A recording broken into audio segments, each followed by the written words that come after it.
जान गईनी एगो जान जान गईनी जान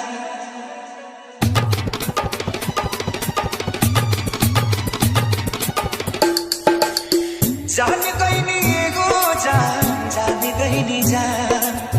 जान गईनी एगो जान जान गईनी जान प्यार नहीं खेली खल प्यार नहीं खेली खल हाथ के लकीर में नहीं खुदा के दीर में ये जान प्यार नहीं खेली खल हाथ के लकीर में नहीं खुदा के दीर में ये जान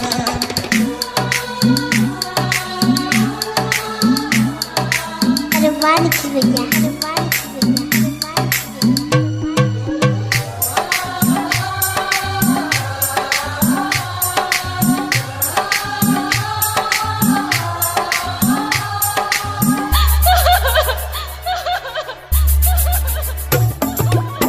निखिल दयाल डीजे निखिल दयाल डीजे फिर कैसे सुनी जमाना हो जाइबो दोसर के तू कुछ दिन के बाद दिल पगला रोई बन दीवाना सतरंगी सपना साजन के मन बस जावे लागल पिया मिलन के प्यास जिया में नया नया पाजागल सीख ले हम भी हाँ सीख ले हम भी कम में हंसे के लगा अब जिए के पड़ी प्रीतिया के पीर में नहीं खुदा के दीर में जान प्यार नहीं खेली खल हाथ के लकीर में नहीं खुदा के दीर में जान DJ Nikhil Dayal DJ Nikhil Dayal DJ Nikhil Dayal DJ Nikhil Dayal अक्सर यही होला के हंसे के रोएला प्रेम के दिला कुछ अजीब बा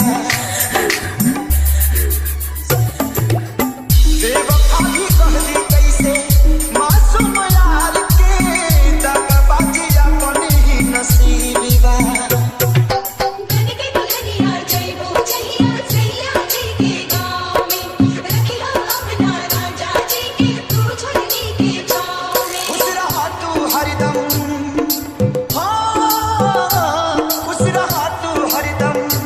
दिल से ये बात बा सांस बन के बसल बाड़ तू शरीर में